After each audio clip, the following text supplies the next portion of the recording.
Motif dendam lama membuat Ari Anggara tusuk 4 kali tubuh Artoni Kades Kuala 12.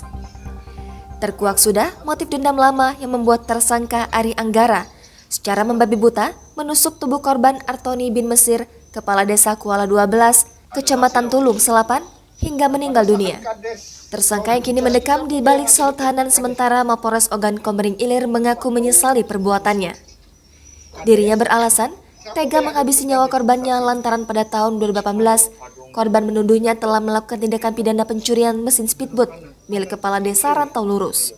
Kata Ari, setelah lama terpendam, dendam tersebut kembali mencuat pada Jumat 29 Juli 2022 lalu sekitar pukul 18.00 waktu Indonesia Barat saat korban melintas di depannya atau tepatnya di depan rumahnya. Melihat hal tersebut, tersangka kemudian masuk ke dalam rumah dan langsung mengambil satu bilah senjata tajam jenis pisau dan menyimpannya di dalam jaket. Sementara itu, Kapolres Oki AKBP Dilianto melalui Kasat Reskrim AKP Jatra Tunggal Rahmat Wicaksono mengatakan akan meluruskan terkait berita yang sebelumnya sempat beredar luas. Mengambil alih pembicaraan, Kapolsek Tulung Selapan AKP M Firmansyah menyebutkan peristiwa terjadi pada Jumat 29 Juli lalu. Saat tersangka sedang duduk di teras rumahnya dan tidak berselang lama korban lewat di depannya hendak melangsungkan sholat maghrib. Sewaktu korban sedang mengambil air wudhu didampingi oleh 2 orang saksi bernama Anang dan Rizal.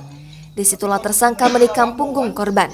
Dari hasil pemeriksaannya, sementara diperoleh bahwa tersangka menaruh dendam kepada korban dan disangkakan pasal 340 KUHP tentang pembunuhan berencana. Baru sekarang lah balik.